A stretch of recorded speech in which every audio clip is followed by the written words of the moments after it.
Всем привет, мои хорошие! С вами Теру. Помните, что в одном из прошлых видео я уже мельком говорила об аниме, а вот благоухающий цветок расцветая с достоинством, о боже, а еще длиннее название придумать нельзя было. Но, увидев его в списке аниме года в жанре романтика, поняла, что просто упоминания для такой звездочки мало. Поэтому отдельный обзор. А для начала я бы хотела попросить вас подписаться на мой телеграм-канал. Там я раньше сообщаю о теме видео, провожу опрос по поводу аниме на обзор и вообще общаюсь с вами. Аниме это я решила глянуть чисто из-за эдитов в ТикТоке и приятной рисовки. Ну и девушка мне внешне очень понравилась, что скрывать тут. Я такая хорошенькая, у нее такой классный стиль в одежде, я не знаю, я такая...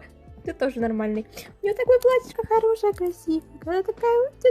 Но на второй серии дропнула из-за всей этой приторной сладости, от которой блевать тянет. А я писала флаф-фанфики, я в этом шарю. А потом снова захожу в ТикТок, и опять все его там нахваливают. Огромные оценки, чуть ли не самые высокие. И я подумала, а может это я поспешила? Может дальше действительно станет лучше? В общем, дала ему второй шанс. И вот мы тут. Есть у нас Ринтаро, старшеклассник, которого все почему-то боятся из-за высокого роста и мрачного выражения лица. Он помогает маме в ее пекарне. И знали бы вы, как меня триггернула эта прекрасная рабочая обстановка. Мне сразу пронеслись перед глазами 3 года моей практики в кондитерской. Боже, как же хорошо, что я там больше не работаю. Есть у них постоянная посетительница, Пагури. Милая девушка, которая очень любит вкусно покушать. Но как бы тут мы ее все понимаем. Но она при первом контакте с Ринтаро смущается и убегает.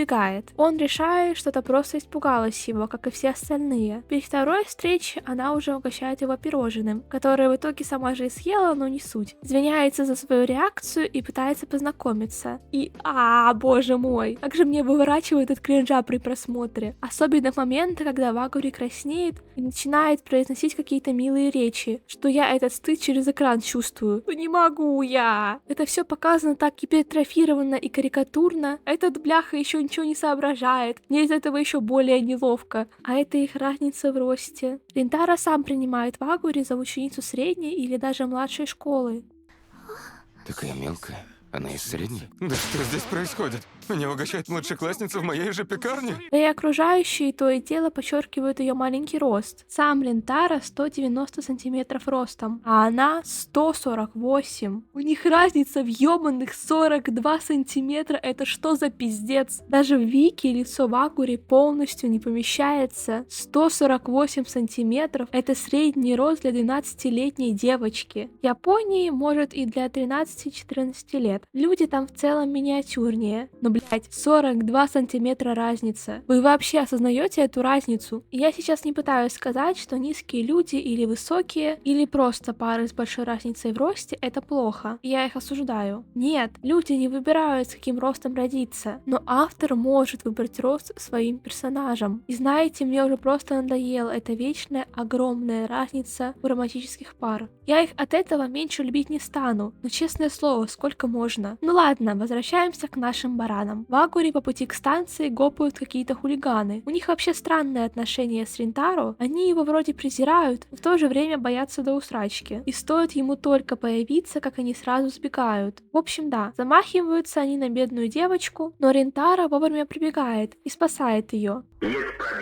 Отделался он малой кровью. И вы только посмотрите, насколько ему нужно согнуться, чтобы Вагури дотянулась до его лба. Я не могу, честное слово. Учится, кстати, Ринтаро в местной школе для каких-то маргиналов. Иначе назвать ее, опираясь на описание в начале, нельзя. Хотя я, если честно, не помню, чтобы там действительно происходило что-то страшное по ходу сюжета. Рядом частная школа для благородных леди. При этом ученицы оттуда почему-то страшно презирают всех учеников из этого местного ПТУ. И у них что-то типа взаимной неприязни. Ну и да, как вы уже догадались, Вагури учится именно там. Какая неожиданность. И вот из-за этой вражды школ Ринтаро начал париться. А вдруг из-за их общения у Вагури будут проблемы? И вместо того, чтобы поговорить, начал избегать ее. Ну а когда она сама пришла в пекарню разобраться, он ляпнул что-то про «мы же из враждующих школ». И она, расстроенная, убежала. Они про эти школы говорят, как про какие-то кланы, будто за связь между учениками их расстреляют. И тут мамка говорит ему, что он поступил так себе, потому что он обошелся с Вагури ровно так, как ненавидел, когда поступают с ним. Судил ее по обложке, чисто по принадлежности к школе. Так еще и отпустил девушку одну поздно вечером, когда на нее уже пытались напасть. И он просто берет и начинает бить себя по лицу. Чел, что с тобой не так? Ну да, я понимаю, ты грустный подросток, 1000-7, со своими тараканами в башке. Но зачем это делать при матери? Просто это выглядит так карикатурно, что ли. Обычно, когда люди сублимируют свою внутреннюю боль через физическую, что я, кстати, не считаю хорошим, то не делают это у кого-то на глазах. На следующий день он, конечно, извиняется перед ней, а она извиняется перед ним в ответ. И он снова извиняется. Они вообще так много извиняются, практически постоянно. Я уже начинаю думать, что это их язык любви. А эта вражда школ начала меня бесить уже к 3-й серии. Это какой-то детский сад, честное слово. Мало этих детских перепалок между учениками, так еще и выясняется, что учителя элитной школы реально ненавидят учеников из школы Ринтаро. И подруга Вагури, ее зовут Субару, но о ней позже, на полном серьезе просит его перестать с ней общаться, потому что Вагури могут исключить из школы за разговор с парнем из соседнего учебного заведения. Вы серьезно? Неужели нельзя было придумать что-то менее идиотское? Меня еще так раздражает это постоянное проговаривание всего вслух, как будто зритель тупой и сам не дойдет до этой мысли. Если Ринтаро добрый, но сам этого в себе не замечает, то нет, мы, конечно, сами этого не поймем. Нужно, чтобы это друзья его вслух проговорили. А, вот как. Ну, по отношению к Ринтаро это вполне нормально. Он постоянно делает вещи, за которые его благодарят. И, наверное, даже не врубается, как для тебя это важно. Мне кажется, только мы это и понимаем. Такой вот крутой наш Ринтаро. Если Субару рассказывает Ринтаро, что они с Вагури друзья, то обязательно нужно рассказать, что они именно друзья детства, что Вагури вообще защитила ее и помогла ей. Такая она добрая, такие они близкие подруги. И не забыть, конечно, добавить, как Субару сама хочет, чтобы Вагури была счастлива. Это ведь совсем не очевидно. Каурука, моя героиня. И с того дня мы всегда были вместе. Понятно. Я слышал тебя от самой Вагри. Вот именно, только слышал. Что? Ты же слышал обо мне, ты ничего не знаешь обо мне настоящий. Я всегда была на ее стороне. Видела, как упорно она трудится, и через что она прошла, чтобы попасть в Кикио. Вот почему. Я не хочу, чтобы то, чего она добилась, вот так просто развалилось на части. Все это время я была той, кого она опекала. Мне и самой нелегко тебе сейчас об этом просить. После этого она может меня возненавидеть. Но, несмотря на это, ради счастливого будущего Каурука, я пойду на все. Да понятно, блядь, все, мама! И там просто дофига такого. Еще эти постоянные флешбеки из сцен, которые были буквально серию назад. Я что, пересматриваю финал цифрового цирка?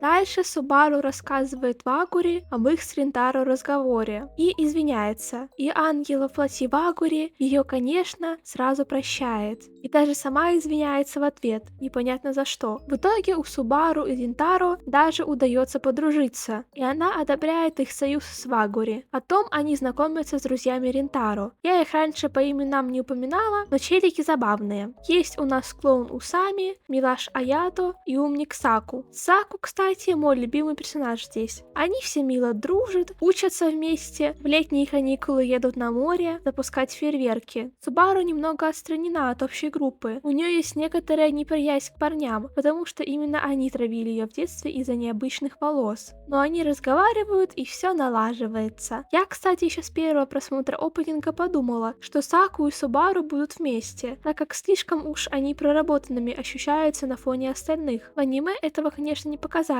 но судя по Вики, я оказалась права. На этом же пляже Ринтаро признается Вагури в чувствах, но их прерывают, так что приходится ждать до следующей встречи. Они идут на фестиваль. Думаю, одна из самых базовых вещей романтических аниме, но ничего против не имею. Как говорится, не баян, а классика. Там они веселятся весь день, и под конец Ринтаро снова признается Вагури, что она ему нравится, и предлагает встречаться, параллельно извиняясь 100 раз, куда же без этого. Тогда-то мы и узнаем историю со стороны девушки. Оказывается, она впервые встретила его задолго до той неловкой сцены. Когда у нее был тяжелый период в жизни, она увидела ту самую пекарню и зашла. Ела пирожное и заплакала, а Ринтаро подошел, чтобы утешить ее. Тогда-то она в него и влюбилась. Вот только сам Ринтаро этого не помнил. Да и выглядела она тогда немного иначе. И с тех пор она начала заглядывать чаще, в надежде снова с ним заговорить. Вот такая вот милота. В итоге они начинают встречаться. Конец первого сезона. Какие у меня впечатления от просмотра? В В целом, где-то к 6-й серии я даже начала получать удовольствие от просмотра. Улыбалась на милых моментах, радовалась за ребят, хихикала с шуток и красного лица Рентаро. Они с Вагори, правда, очень милая пара. Прямо такая невинная, что я даже не ждала поцелуя в конце. Есть ощущение, что им для этого еще глав 100 понадобится. Но все это время я не могла отделаться от мысли, что это аниме вообще не для меня сделано. И я даже не про жанр романтики или про возраст, а про то, что нацелено оно по ощущениям на мужскую аудиторию. Нет, я не говорю, что девушкам оно не нравится, но они явно не та аудитория, на которую опирались создатели. Сами подумайте, повествование ведется от лица парня. У него есть свои загоны, переживания, развитие, а девушка тут просто идеал. Она милая, красивая, постоянно смущается, безгранично добрая. У нее толком нет ни проблем, ни внутренних конфликтов. Она существует, чтобы радовать глаз и душу. Мы знаем о ней лишь какие-то крупицы. И да, я понимаю, что в манге все это может быть раскрыто лучше, но я оцениваю аниме как отдельный продукт. И раз уж мы заговорили об этом, давайте поговорим о персонажах. Ринтаро — очень тревожный парень, который загоняется буквально из-за всего. Понять его, конечно, можно, но это не самый мой любимый тип главного героя. Инициативу он проявляет мало, потому что искренне думает, что для Вакури он сначала просто персонал пекарни, а потом просто знакомый или друг. В детстве его задирали, и у него даже не было друзей, так что его замкнутость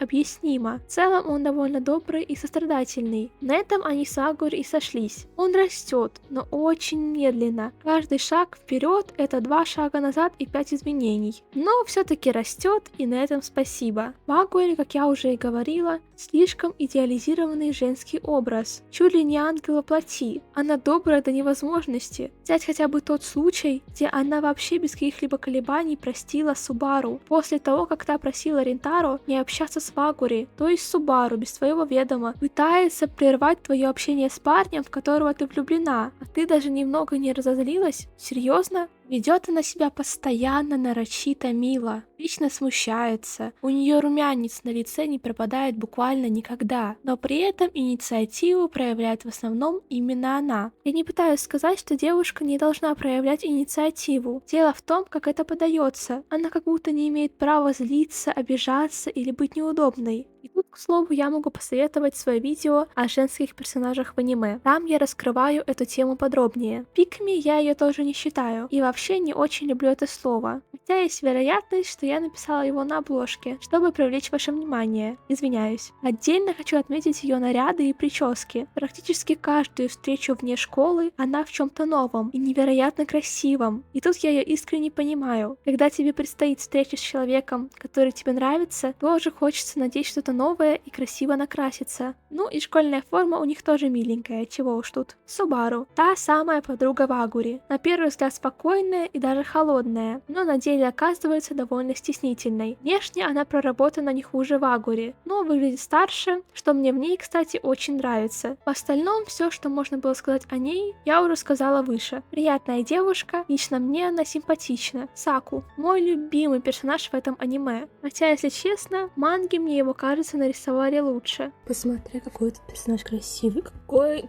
он, блядь, ну просто. Посмотри на него в аниме.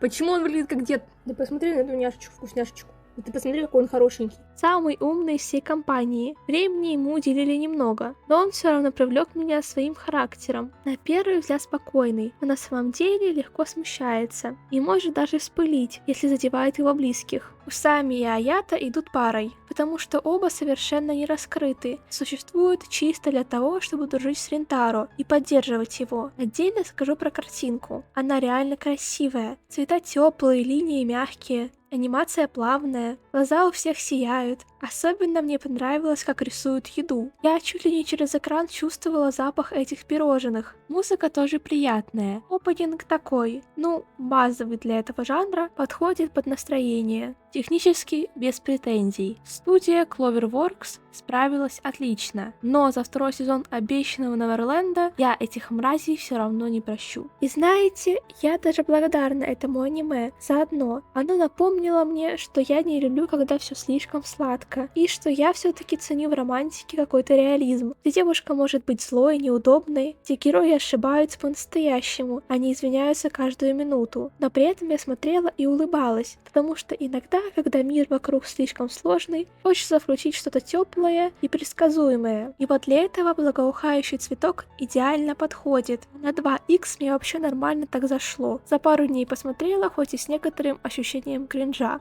У меня, например, была подруга, которой очень прям понравилось это аниме. Хотя мы сейчас и не общаемся, так что я не могу узнать ее мнение, но тем не менее, как факт. Хотя в лет 12 я бы, наверное, дико кайфанула от просмотра и осталась бы в полном восторге. Но, к сожалению, аниме вышло слишком поздно. Что вы думаете об этом аниме? Что ваше мнение в комментариях? А с вами была Теру, всем спасибо за просмотр. Подписывайтесь на мой YouTube и телеграм-канал, пишите комментарии, я все читаю. Всех люблю и всем пока!